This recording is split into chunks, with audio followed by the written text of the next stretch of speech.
Bonjour à tous. Bonjour. C'est une joie de vous revoir ce matin. Et je vous invite à ouvrir votre Bible dans le chapitre 6 de la Genèse. Chapitre 6 de la Genèse. Avez-vous trouvé ça un peu difficile avec les questions que je vous ai données? Ah non? Bravo.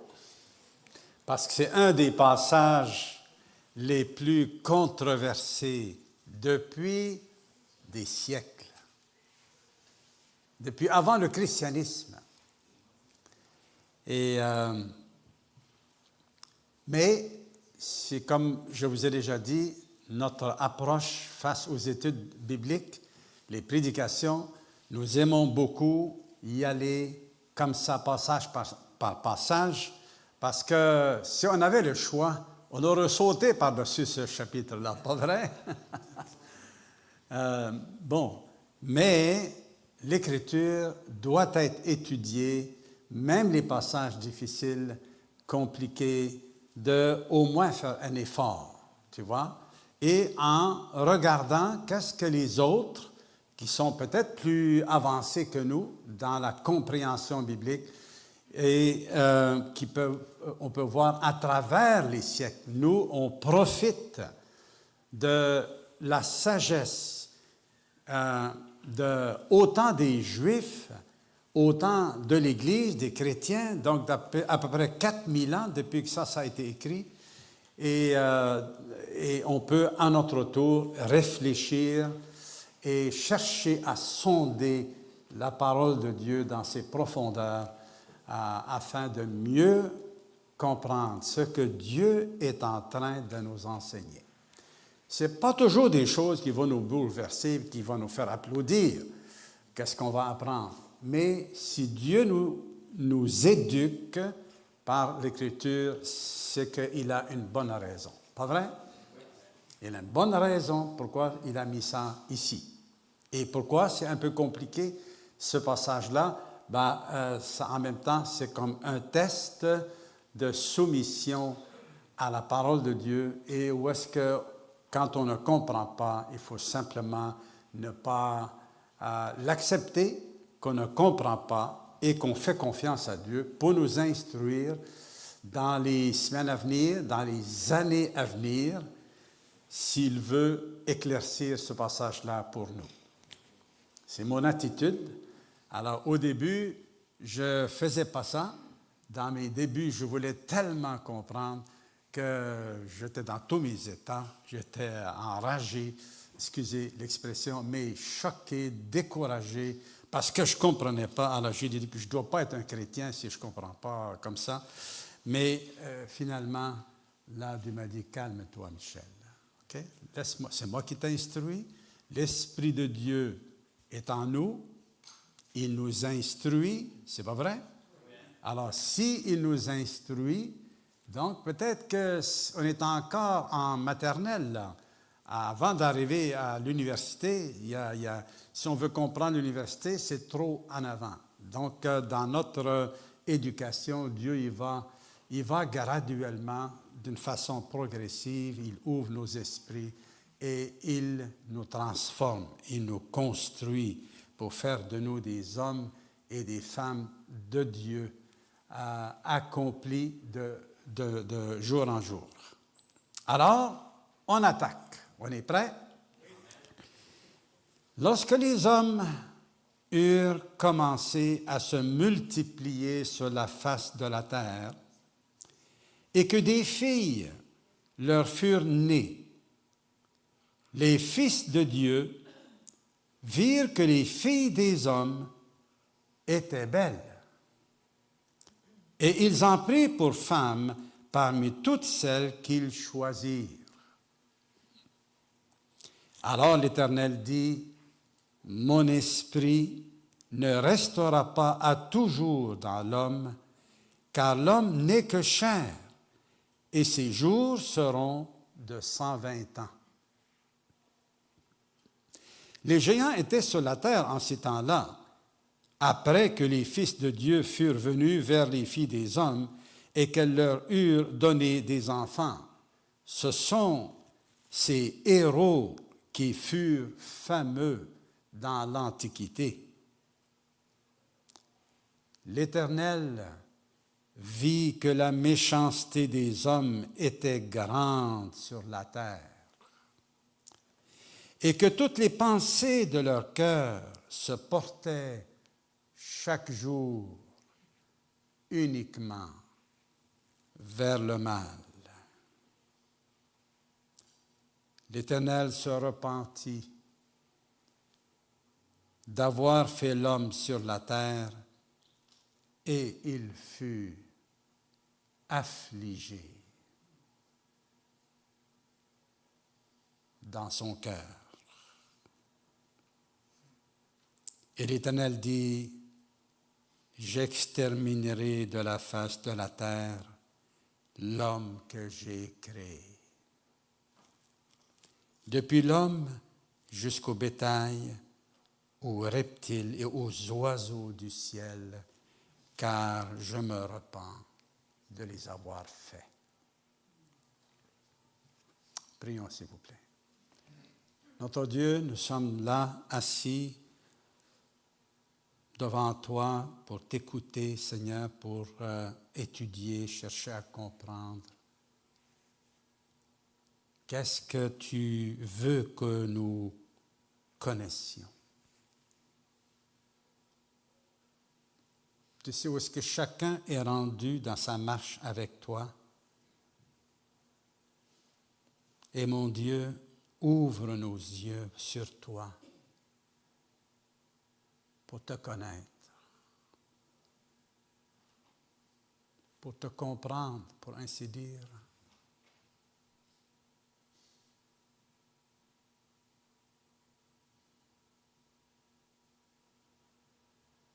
Comment tu t'es senti devant tant de méchanceté?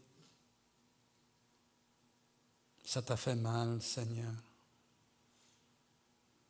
Tu as souffert beaucoup.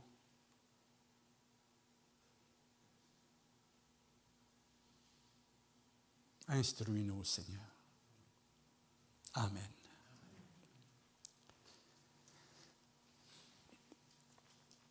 Faisons une petite introduction. Oui, ici. La semaine dernière, on a étudié les généalogies et plusieurs d'entre vous avaient exprimé vraiment votre joie d'avoir appris certaines choses. Et bien moi, j'ai appris beaucoup de choses dans ces généalogies. Et surtout, les deux généalogies de Jésus, en regardant ça, ça a été extraordinaire pour moi de voir que Dieu, lorsqu'il a envoyé son Fils, c'est pas comme il l'a envoyé comme ça par les airs et puis il est arrivé là, tiens, d'un seul coup. Mais non, il l'a envoyé par une femme choisie, de la descendance de David, cette lignée-là. Il était nécessaire que la femme soit juive et qu'elle descende de David, parce que Dieu a fait des promesses à David 1000 ans plus tôt, en lui disant qu'il ne manquera pas de descendance sur son trône. Or, vous vous souvenez, de David, il y avait d'Abraham jusqu'à David, de David jusqu'à la déportation, et c'est là que tout le peuple a été déporté en Babylone, en Irak aujourd'hui, et il y avait le dernier roi, vous vous souvenez, Jéconia, le dernier roi de la liste. Eh bien, il a été le premier de la série de la liste à partir de la déportation jusqu'à Jésus. Or, il y avait une malédiction sur cet homme-là, Jéconia, qui était descendant de David. Il fallait que ce soit un descendant de David qui règne sur le trône d'Israël. Et il n'y a pas eu d'autres rois qui se sont assis sur le trône de David à partir de là. 500 ans sans roi, 2000 ans de plus jusqu'à aujourd'hui, il n'y a pas de roi en Israël. On est d'accord? C'est une démocratie.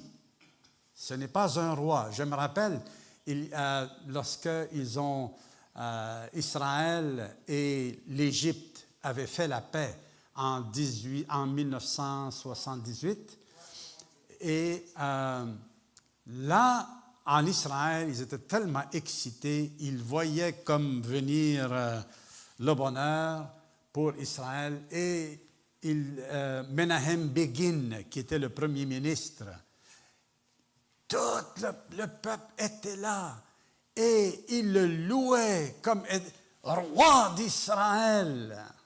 Il lui donnait comme ça ce titre-là. Tellement ils étaient heureux, ils le traitaient comme le roi d'Israël. Mais il n'était pas le roi d'Israël, il était le premier ministre. Mais les Juifs, ils ont ça en eux, certains en tout cas là, où qu'ils veulent voir la royauté et ils voient par là le signe de cet accomplissement-là. Je ne sais pas si Menahem Begin descendait de David, mais c'était juste un fait comme ça là. Donc, on a vu que le plan du salut, il n'a pas commencé lorsque Jésus est venu. Depuis quand est-ce que Dieu a commencé ce plan du salut? On l'a vu dans le chapitre 3 de la chute. Vous vous souvenez? Qu'est-ce que Dieu a dit au serpent? Qu'est-ce qu'il a dit au serpent? Qui représentait, plus qu'à représenter, Satan est devenu l'instrument de Satan pour tenter Ève. Alors, vas-y, dis-le plus fort.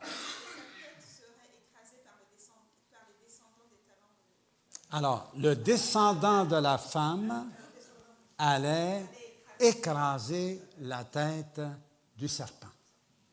OK, de la descendante du serpent. Et à partir de là, Dieu n'a pas anéanti l'humanité d'un seul coup. Il aurait pu, parce que le salaire du péché, c'est la mort. Mais Dieu avait un plan beaucoup plus vaste, beaucoup plus grand. Et à partir de ce moment-là, il a commencé à préparer le plan. Il a commencé à faire le plan du salut. Et on va le voir d'ailleurs un peu plus en détail. Et donc, on a aussi vu la généalogie de la lignée royale et le légitime héritier et prétendant au trône de David en accomplissement de la promesse que Dieu lui a faite. Alors, si Jéconia, à partir de lui, là, Jésus ne pouvait pas vraiment régner parce qu'il y avait une malédiction sur lui. Mais Dieu a prévu que sa mère, elle, descendait, et donc faisant de Jésus le prétendant légitime au trône d'Israël. Et d'ailleurs, le Seigneur Jésus, lorsqu'il reviendra, il va régner sur le trône de David et il va donc régner sur le peuple d'Israël converti et également sur le monde entier. Tous les pouvoirs lui seront donnés. Donc le premier verset, quand les hommes furent commencés à se multiplier sur la face de la terre, ça nous fait penser au chapitre 5, où encore là il fait référence à la création. Il revient encore à la création au chapitre 6. Alors les hommes ont commencé à se multiplier. Imaginez, quelqu'un m'a posé la question, il dit, c'est hier, je pense, avant-hier, il m'a dit, Michel, vous avez combien d'enfants? Combien qui descendent de vous autres comme enfants? Ben, j'ai dit 17. 17? J'ai dit, mais oui. Louis, il y en a autant, 16, tu vois? Puis ça fait, j'ai eu 79 avant hier. C'est pas beaucoup, là, hein? Merci beaucoup. Je ne dis pas ça pour ça, là, mais juste pour vous dire comment, en si peu de temps, Ginette et moi, on s'est multipliés. OK? Imaginez s'il fallait qu'on vive pendant 1000 ans, ou 800 ans, ou 900 ans. Voyez l'effet de la multiplication, comment elle est extraordinaire. Donc, lorsqu'il dit « ils ont eu des fils et des filles », alors, il n'a même pas mis de nombre, c'est innombrable. Ils se sont multipliés et il dit « ils sont allés sur la face de la terre ». Alors, il y en avait du monde à ce moment-là. Mais là, il y a quelque chose qui est arrivé.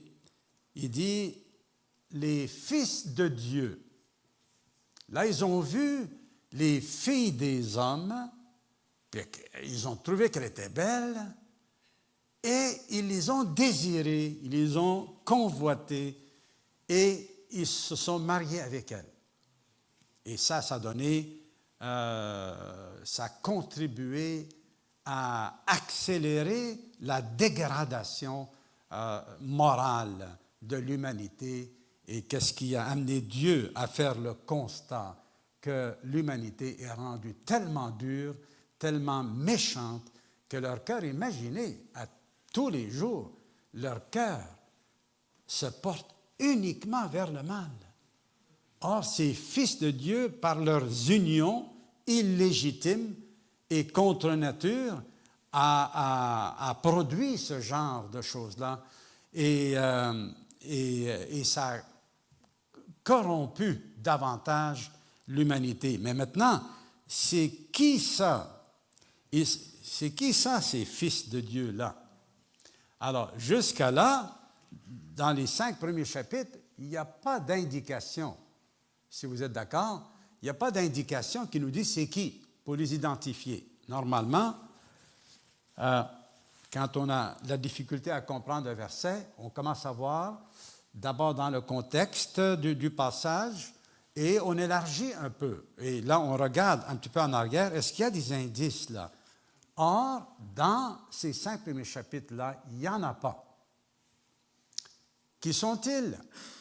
Alors, il y a, à travers l'histoire, parmi les Juifs d'abord, et après ça, les chrétiens, parmi les Juifs, ils voyaient que c'était des êtres supérieurs et des anges. C'est comme ça que, pour les Juifs, ils interprétaient ce passage-là. Donc, ils lisent, les fils de Dieu, c'est les fils des anges. Ce sont les anges. Il y en a d'autres, ça c'est plus récent, du côté chrétien. Il y a 4 auteurs, 4 pères de l'Église qui, aux 5 premiers siècles de l'histoire de l'Église, ils ont avancé une autre idée que c'était les fils de Dieu, c'était les fils de Seth, les descendants de Seth. Hein? Vous vous souvenez, la semaine passée, on a vu, il y a eu la descendance de Caïn et la descendance d'Adam toujours, mais par Seth. Seth était le 3e fils nommé. Ça ne veut pas dire que c'était le 3e fils, qu'il n'y a pas eu d'autres enfants entre ça, là. Mais c'est celui-là qui était nommé parce qu'il correspondait à la lignée que Dieu voulait mettre de l'avant. Et donc, il pense que les fils de Dieu, ce sont les descendants de Seth, l'homme de foi, la lignée de la foi, qui se sont mariés avec des filles des hommes, donc des femmes inconverties. Et c'est sûr qu'il y a eu pas mal de croyants qui se sont mariés avec des non-croyants. Ça n'a pas donné des races de géants. Tu sais? Ça n'a pas nécessairement accentué la corruption comme telle.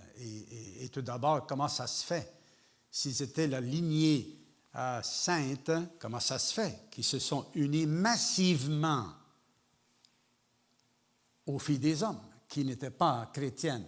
Alors pour eux, l'humanité, ce sont les descendants de Caïn seulement. Alors, c'est difficile à l'admettre parce que dans la lignée de Seth, on a seulement 10 noms qui sont mentionnés. D'accord?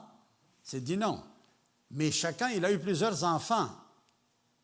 Mais l'aîné, lui, il faisait partie de la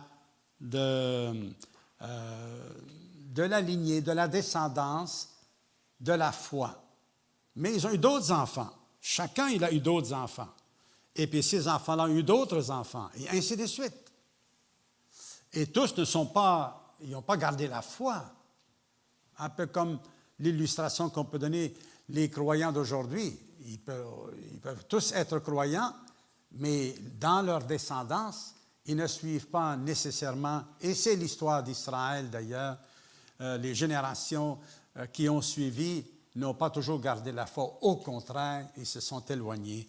Alors, donc, c'est difficile à supporter cette façon de penser. Et la troisième, c'est, ils disent que ce sont des rois. Les rois qui se divinisent, hein, qui s'élèvent, et c'est vrai, à travers l'histoire, la plupart des rois, pas la plupart, mais un grand nombre de rois, ils s'accordent le titre de fils de Dieu. Comme ça, l'empereur romain, il forçait tout le monde à offrir un sacrifice en son honneur. Il était divinisé, il était déclaré Dieu par l'Empire. Et l'adoration de l'empereur, c'était un signe d'unité du royaume. Les Romains, ils disaient au peuple qu'ils conquéraient, gardez vos dieux, continuez à les adorer, vous n'êtes pas obligé de prendre tous les dieux romains, mais par contre, vous allez en échange ajouter un sacrifice en l'honneur de l'empereur. Alors donc, ça donnait l'idée à plusieurs que les fils de Dieu, dans ce passage-là, c'était les rois qui voulaient se faire des harems, etc. Ça, évidemment, c'est l'explication la plus faible. La deuxième, celle qui a le plus grand appui, comme c'est la première, en disant que ce sont des anges, des êtres spirituels, mais évidemment, on peut répliquer à l'idée que, oui, mais Jésus a dit qu'on va être comme les anges, on ne se mariera plus comme les anges. Hein? Alors donc, comment est-ce que ça se fait qu'ils peuvent se marier? L'explication, elle est, je dirais, assez simple. On voit, par exemple, dans les... il faut que je revienne dans mes notes, là, si je ne veux pas me perdre. Hein? Voyez, je me suis déjà perdu avec mes notes, là. Où est-ce que c'est? Moi que j'ai... je vais y aller par mémoire. C'est ça mon histoire. Les anges du temps de Jésus, on voit qu'ils possédaient les personnes, ils entraient en eux et ils pouvaient les soumettre à leur propre volonté. Et Jésus, en chassant les démons, les personnes étaient libérées et elles redevenaient normales. Mais lorsque l'esprit de mauvais était en eux, ils pouvaient, comme cet homme, le Gadarénien, il y avait plus de 600 démons en lui, comment il était fort physiquement. Okay? Donc, il y a une implication physique, là. Même si c'est des esprits, il y a quelque chose qui fait que cet homme-là était tellement fort qu'il pouvait briser les chaînes avec lesquelles on essayait de l'attacher il battait plusieurs personnes à la fois. Il était très, très fort. Et il criait, mon ami, avec des voix tellement fortes. Alors, cette union entre les mauvais esprits et les hommes, elle avait beaucoup d'effets physiques. Et on pense aussi aux 3 hommes qui sont venus voir Abraham. Vous vous souvenez? Et un des 3, il est appelé l'Éternel. Un des 3, il est appelé l'Éternel. Et il y avait 2 anges avec lui, comment on le sait, le texte le dit. Surtout dans la partie où est-ce que les 2 hommes, ils sont appelés hommes, parce qu'ils ont l'apparence de l'homme, il n'y avait pas leur zèle à ce moment-là, parce qu'ils sont appelés hommes, comme ça que les hommes les ont vus. Et ils sont allés pour aller sauver Lot. Et Lot, quand ils sont arrivés chez Lot, les 2, alors la foule est venue pour essayer de coucher avec eux et d'avoir une relation sexuelle avec eux. Et on sait qu'est-ce qui est arrivé. Dieu a détruit Sodome et Gomorrhe. Alors, mais ces 2 hommes, c'était des anges, mais l'apparence était humaine et, on les touchait là. On pouvait les toucher, eux ils touchaient les autres, ils parlaient avec les autres. En passant, aucun ange n'a parlé une autre langue que celle des hommes. OK? Aucun ange n'a parlé une autre langue que celle des hommes dans la sphère humaine. Alors, donc, il est plausible, justement, c'est ce qui fait que c'est une union contre nature qui était là. Et j'aimerais vous inviter à tourner dans la Bible, dans 2 Pierre. Alors, on est en train de dire que c'est plausible que ce soit des anges, oui, des êtres spirituels.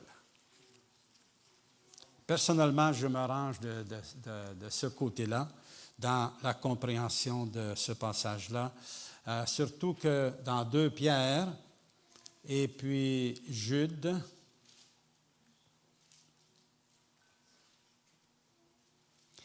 alors 2 Pierre, chapitre 2 et au verset 11. Okay. Il dit, « Audacieux et arrogant, il ne craignait pas d'injurier les gloires, tandis que les anges, supérieurs en force et en puissance, ne portent pas contre elles de jugement injurieux devant le Seigneur. Mais eux, semblables à des brutes qui s'abandonnent à leur penchant naturel et qui sont nés pour être prises et détruites, ils parlent d'une manière injurieuse de ce qu'ils ignorent et ils périront par leur propre corruption. » Et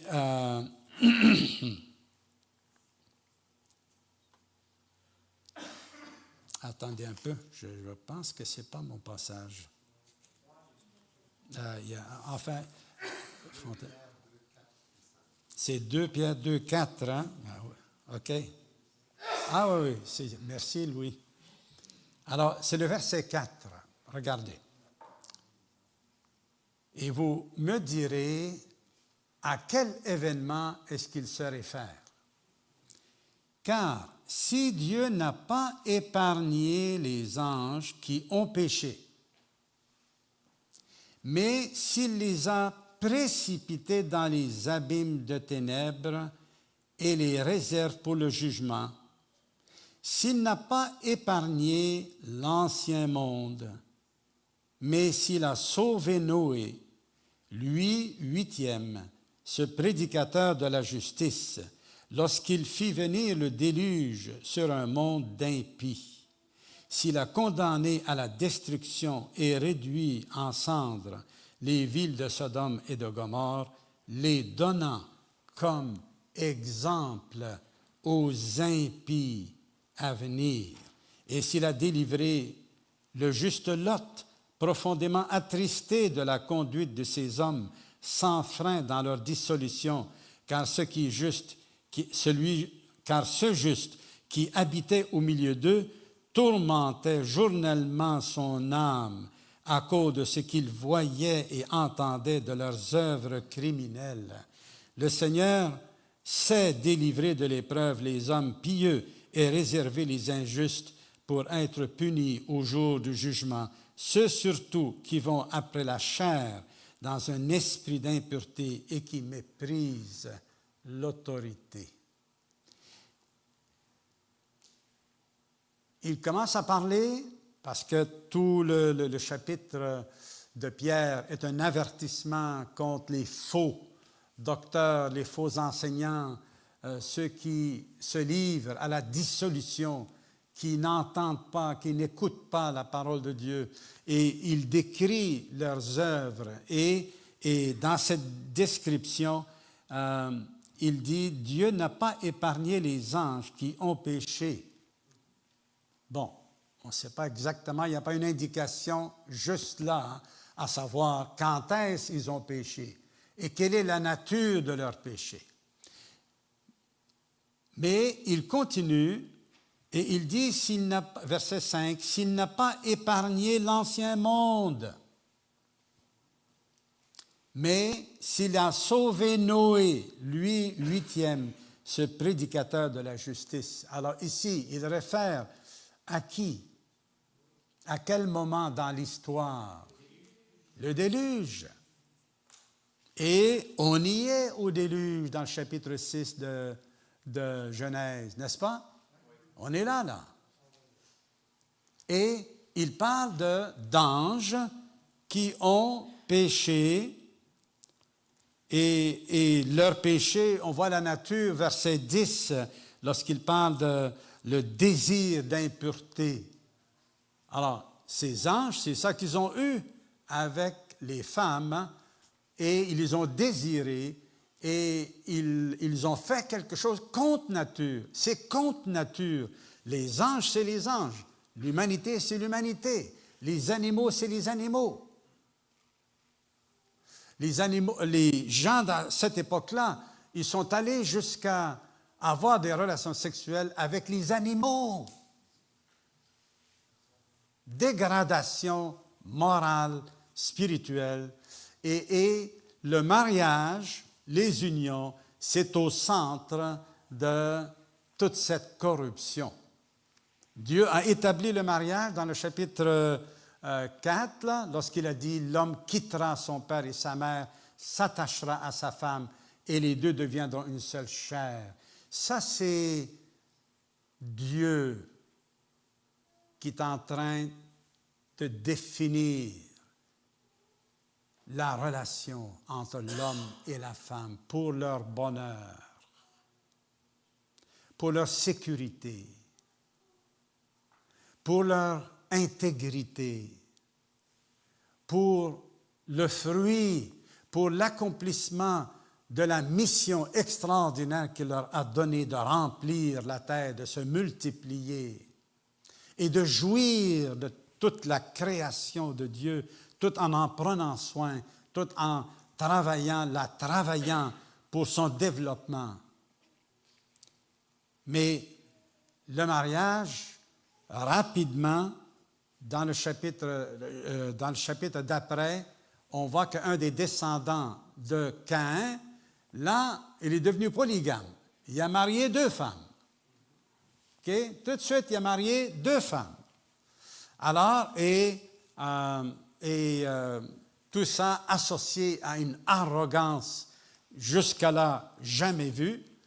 Et donc, déjà, le mariage vient de être, c'est quoi le mot? Mettons, corrompu, OK? Ce n'est pas le dessein de Dieu. Ils ont commencé comme ça. Et là, maintenant, ici, ces unions-là est une corruption épouvantable du dessein de Dieu. Et Dieu était tellement en colère que si c'est bel et bien les anges, si ce passage-là de Pierre se réfère à chapitre 6, on voit la sévérité de Dieu contre ces anges-là qui ont péché, qui ont envahi, pour ainsi dire, la terre parce que c'était massif, et Dieu les a mis dans l'abîme. Il les a emprisonnés là. Et l'abîme, vous vous souvenez de, justement, je parlais du Gadarénien. Quand Jésus voulait les chasser du Gadarénien, qu'est-ce qu'ils ont supplié Jésus de ne pas faire? De ne pas les envoyer dans l'abîme. Ils n'étaient pas dans l'abîme. Mais il y a beaucoup d'anges, mauvais anges, qui sont dans l'abîme, enchaînés jusqu'au jour de la fin du monde. Et si vous lisez dans Apocalypse chapitre 9, alors qu'est-ce qu'on lit? C'est que là, il y a un ange, un super ange, qui a reçu la clé pour aller ouvrir la prison là, de l'abîme. Et il est sorti, mon ami, je ne sais pas, peut-être des millions de mauvais esprits qui sont allés à travers le monde pour corrompre l'humanité et la rassembler contre le dernier combat contre Dieu, pour empêcher Jésus de revenir régner à Jérusalem comme il l'avait dit. Et tout le monde s'est rassemblé, va se rassembler là. Et Jésus viendra et il les détruira. Et il enverra l'Antéchrist, le faux prophète, il va les envoyer dans l'étang de feu. Et Satan, il va le mettre aux arrêts. Et où est-ce qu'il va le mettre? Où est-ce qu'il va l'enfermer? Dans les abîmes. L'abîme. C'est là, pour l'empêcher de nuire, l'empêcher de séduire les nations, parce qu'aujourd'hui, il continue à séduire les nations, à agir. Il y en a qui pensent qu'il est déjà enchaîné, Satan. Imaginez. C'est de penser comme ça, je ne comprends pas là. Comment ça se fait qu'on est averti que le diable rôde? C'est le diable, pas juste les mauvais esprits. Le diable lui-même rôde autour de vous, cherchant qui il dévorera. Donc, il n'est pas attaché là. Mais il dit, résistez-lui. C'est lui qui doit fuir. Et dans Jude, alors quelques pages plus loin, Jude, juste avant l'Apocalypse, on voit encore un autre passage. Ben, savez-vous, je vais le laisser, on va le laisser, mais il parle dans le même sens que 2 Pierre. Et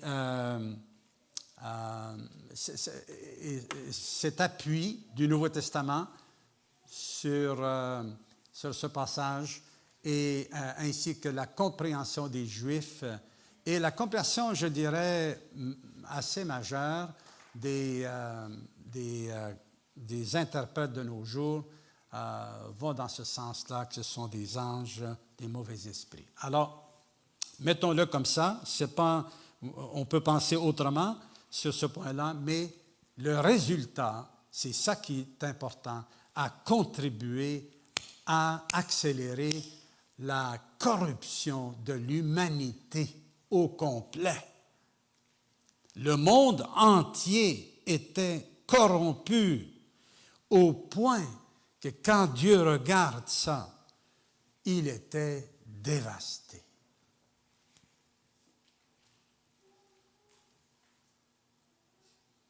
Est-ce que Dieu savait que les hommes allaient faire ça? Oui. Et est-ce que parce qu'il le savait à l'avance, ça veut dire qu'il ne souffre pas lorsque ça arrive?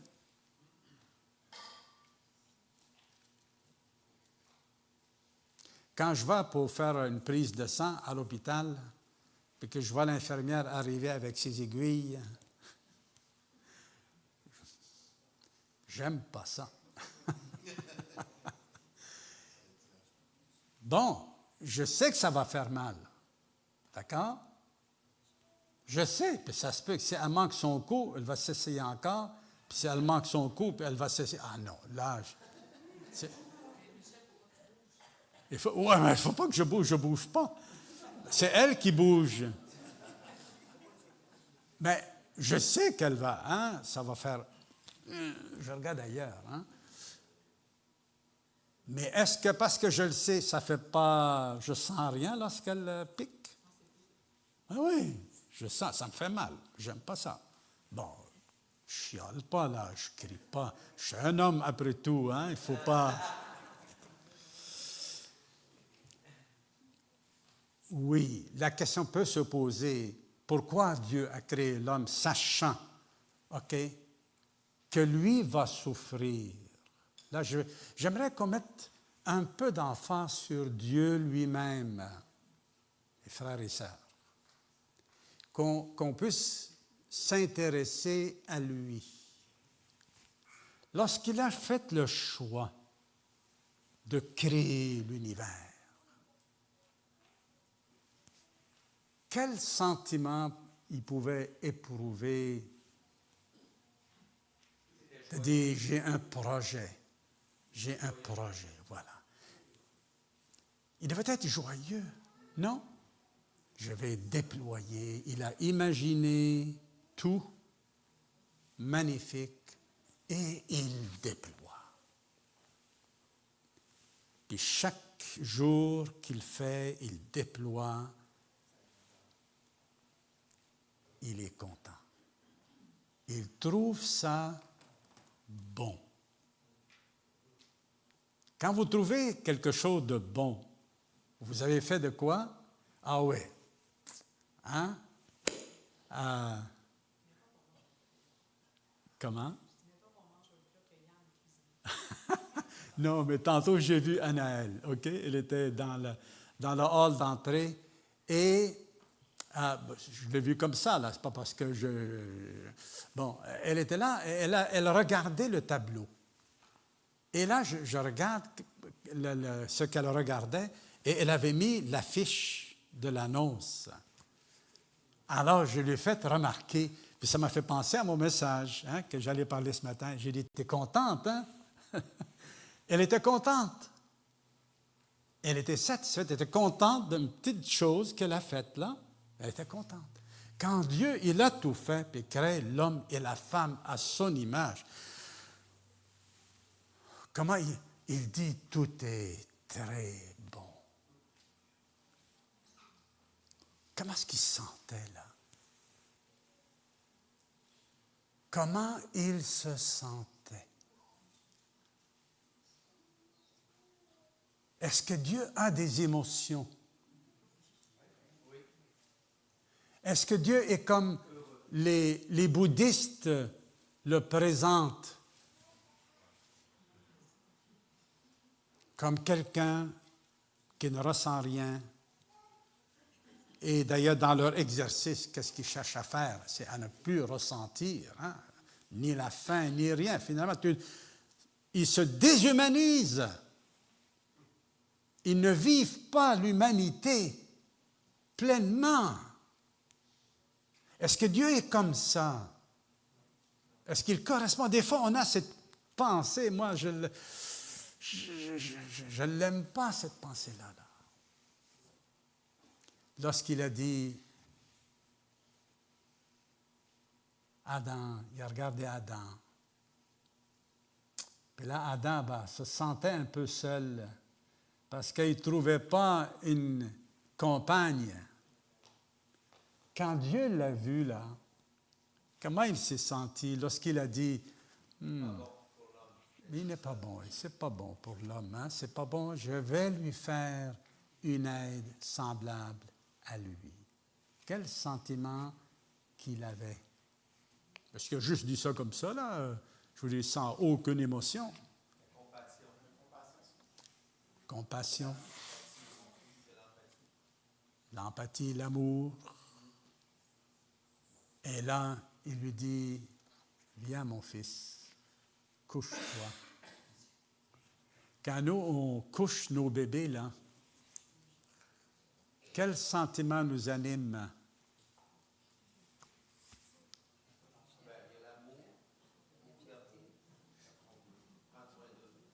tendresse, on les couche, on les embrasse, et puis, quand Dieu ici fait endormir Adam, je pense à ça juste hier, je pense avant hier, j'ai commencé à découvrir Dieu. Comment il se sentait. Dieu a des émotions, il est relationnel.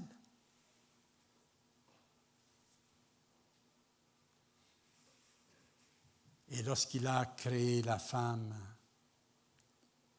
et j'ai aimé le verset, et il l'amena vers Adam. Quel sentiment devait animer Dieu à ce moment-là? Il l'a fait sans émotion?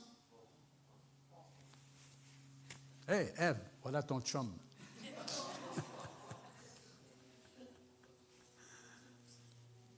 Ah, écoute. Oui, c'est en plein ce que j'ai pensé. Oui.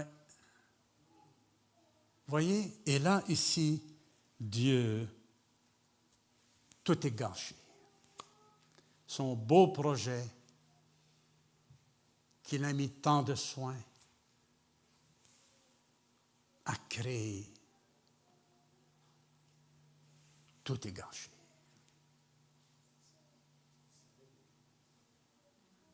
Il n'y a plus grand-chose qui lui ressemble.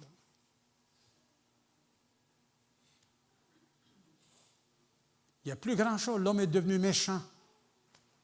Dieu n'est pas méchant. Il est devenu dur, violent. Comme vous allez le voir la semaine prochaine, 2 mots caractérisent le monde d'alors. Corruption, violence.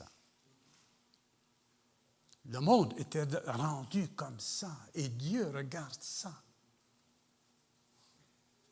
Et il est profondément attristé, affligé dans son cœur d'un sentiment de tristesse profond. Plus tard, il dira à Israël, il dit, je t'ai aimé d'un amour éternel, je suis bouleversé en dedans de moi. Je t'ai déjà puni, puis là je suis obligé encore de le faire. En un mot, j'aime pas ça, mais je vais être obligé de le faire, mais je suis bouleversé dans mon cœur.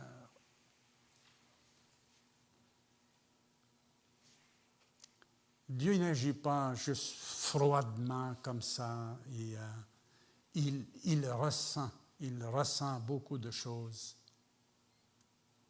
Bien sûr, ses sentiments ne le rendent jamais incontrôlable.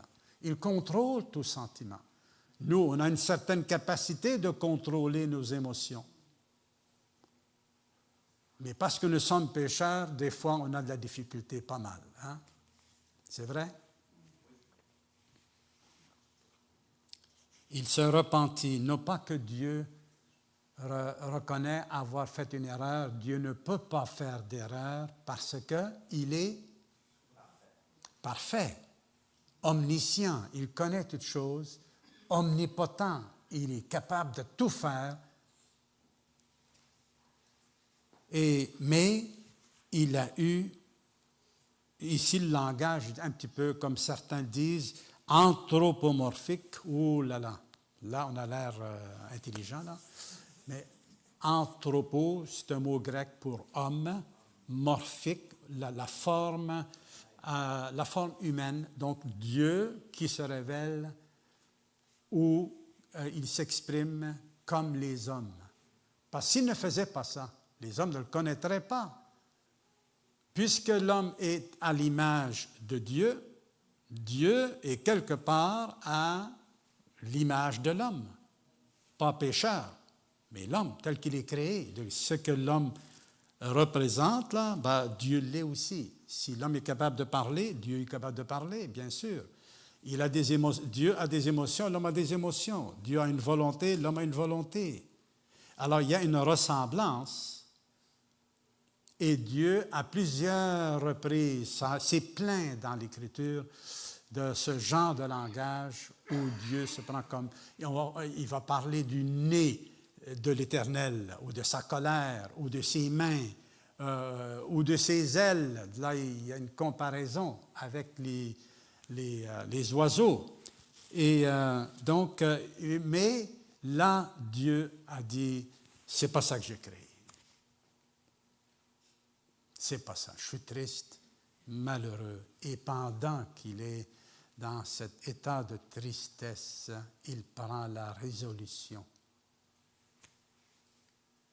de mettre fin à tout ça. Une décision irrévocable. J'exterminerai de la face de la terre l'homme que j'ai créé, depuis l'homme jusqu'au bétail, aux reptiles et aux oiseaux du ciel, car je me repens de les avoir faits.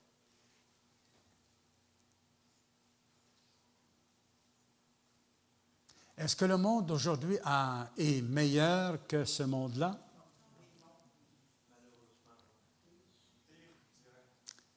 La colère de Dieu est encore sur l'humanité, n'est-ce pas?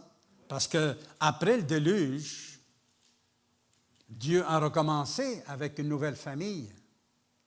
Mais cette famille-là, c'était aussi des pécheurs. Ils avaient la foi et Dieu les a sauvés à cause de ça. Et c'est le seul moyen d'échapper au jugement de Dieu, c'est par la foi, c'est par la grâce de Dieu. Dieu a fait grâce à Noé. Le verset 8, ça se termine comme ça. Mais Noé trouva grâce. Voilà la manière d'échapper au jugement de Dieu qui est à venir. Et ça va être le jugement final. Comme pour eux, toute cette humanité, ça a été le jugement final, là. Et la colère de Dieu est encore sur l'humanité. Et Christ à la croix, il a reçu cette colère-là à notre place. Voilà notre... Et sûrement Louis et Yann, ils vont le développer dans la semaine prochaine, l'autre semaine. C'est vrai, c'est les baptêmes, oui. Mais Dieu a dit à Noé de construire une arche. Et ça a été l'arche du salut pour l'humanité, ce qui restait de l'humanité. Mais en Christ, c'est une arche beaucoup plus grande.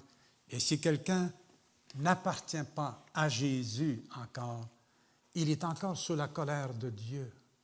Jésus est notre parent colère, parent jugement, parce qu'il a reçu le jugement à notre place. Alors, j'aimerais t'adresser une invitation, mon ami, à celui qui n'appartient pas à Christ. Viens aujourd'hui et mets ta confiance en lui. Abandonne tes idées. Tu ne réussiras jamais à échapper au jugement de Dieu. Tu ne réussiras pas, sauf par la grâce de Dieu et par la foi en son Fils. Viens à son Fils. Il est, lui, notre arche du salut. Prions. Seigneur, merci pour ta parole. Seigneur,